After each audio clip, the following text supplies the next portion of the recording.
So today we're doing the condensing and expanding logarithm 10.2. Let's go. I'm going to skip the first bell work. Over here, let's look at number 2. 2 squared times 2 cubed is equal to 2 to the what power? Well, when we multiply two numbers with the same base, what are you going to do with 2 and 3? We add them, right? So in other words, when you're multiplying with the same base, we add two exponents. Got it? Add exponents. Exponents. Okay. Now next question is, what is log base 2 of 4? So if you remember yesterday's lesson, logarithm represent exponents, right? Exponents. So you have to remember, 2 to the what power? What exponent gives you 4? 2 squared gives you 4. So answer is 2. What about log base 2 of 8? 2 to the what exponent gives you 8? 2 cubed gives you 8.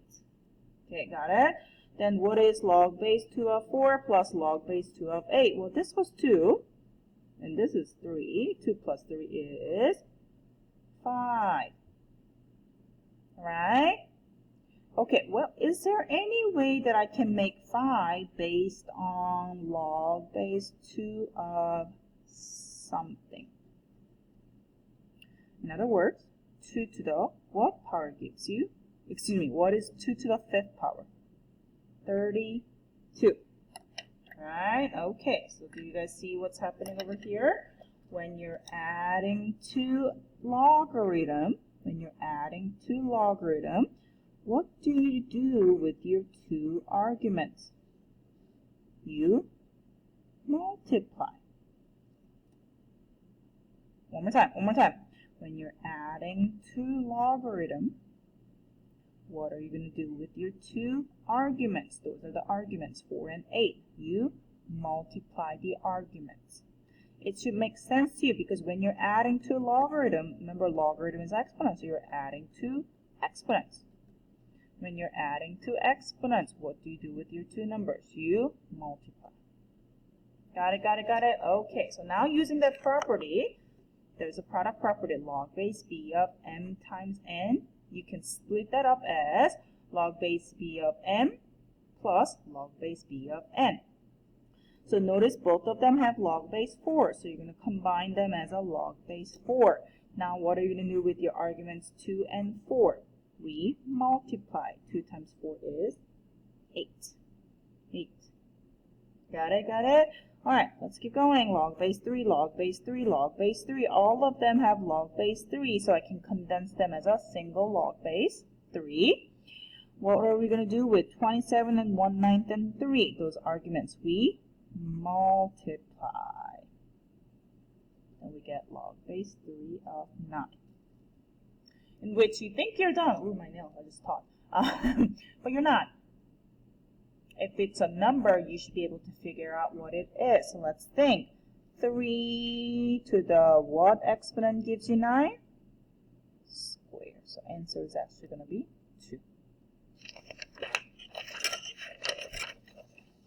Okay. So that product property is happening because you're adding two exponents. When you're adding two exponents, that means you're multiplying two numbers, multiply two arguments.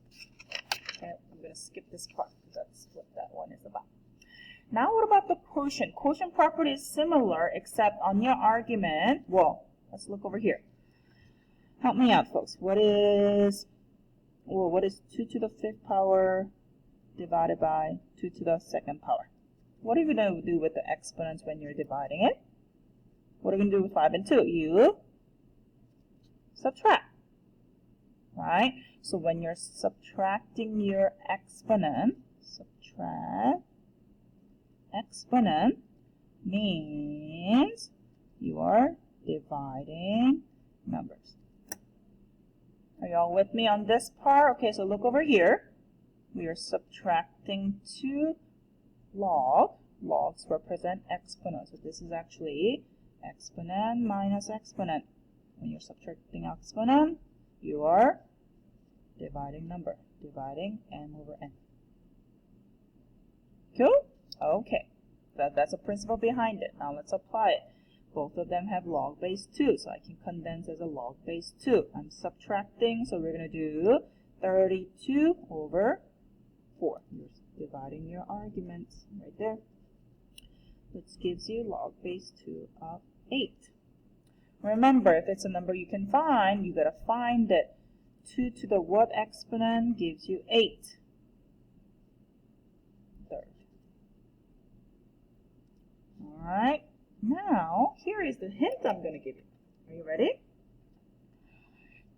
The sign in front of the logarithm determines whether your argument is going to go to the top or the bottom of the combined answer. So look over here. What's the sign? Negative. Where did 4 go? Denominator. Look at the sign in front of log base 2 of 32. What's the sign? Positive. Where did 32 go? Up. Will they work all the time? Yes, it does. So look over here.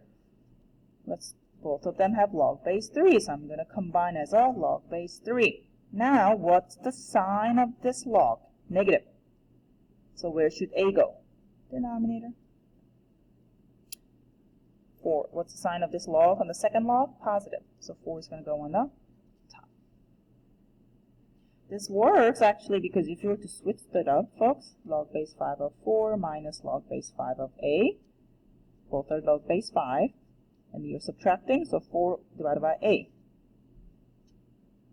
So that could have worked too, but I'm just teaching you a shortcut. So when a log has a negative in the front, it goes in the denominator, which makes sense to you. Let's think about it, folks. Negative log means negative exponent. What does it mean when you have a negative exponent? Remember that negative exponent means flip it, so a goes to the bottom. Right, so, yeah, cool. Last but not least, when you have a coefficient in front of the log, you can take that coefficient y and then put it as an exponent of the log. You're like, what? Okay, look at this example right here. This is 2 times log base 3 of x. So when that coefficient 2 is there, you can take it and piggyback right on top of your argument as an exponent. So this is the same as log base 3 of x squared. Okay, 1/3 can piggyback right on top of the argument 27, log base 5 of 27 to the 1/3 power. That kind of looks funny. Let's clean that up. Do you guys remember what exponent of 1/3 means? Denominator is the boop, boop, boop. There you go. The root. Denominator becomes the root. Denominator becomes the index of the root. So that 1/3 becomes the cube root. Cool? Alright. Now if I were you, I'll probably stop it. Okay, and then try those problems and then come back. Okay, welcome back. So how am I going to condense this? First thing you're going to do is leave the sign there. Okay, so there are 2 log. You're going to combine as a 1. There are 2. Leave the sign, and if there's any coefficient number in front of it, you are going to piggyback right on top of the argument first. Okay, so this becomes negative log base 5 of x to the half power plus log base 5 of y to the 7th power. Are we good so far? All right, now both of them have log base 5. So let's combine that as a single log base 5. Cool. All right, what's the sign? Negative. Negative log means negative exponent. So that x to the half power is going to go on the numerator or denominator of argument? The denominator, right? So that goes denominator. And y to the 7th power is the plus, so it goes on the top. That doesn't really look pretty. Let's make it pretty. What do I mean by that? Well, do you know what to do with the half exponent? Oh yeah, half exponent same as the square root of x. There. That's how you condense it. Okay? So same thing. If you see a number, piggyback right as the top of the exponent of the argument. Log base 2 of 5 cubed plus log base 2 of 3 squared. Both of them have a log base 2, excuse me. So I'm going to combine as a 1. Positive, positive, that means there's no denominator of the argument here. So I'm just going to multiply 5 cubed times 3 squared. Log base 2 of 125 times 9. 1125. and you can't really find what that number is. Alright, piggyback, log base 5 of a to the 4th power minus log base 5 of b plus log base 5 of c squared. First, all of them have log base 5, right? That's a plus, so it goes on top. That's a minus, goes at the bottom. That's plus, goes on the top. There you go. Okay? Alright, so that's how you condense stuff. Now do the next few problems on your delta math and then go move on to the next video.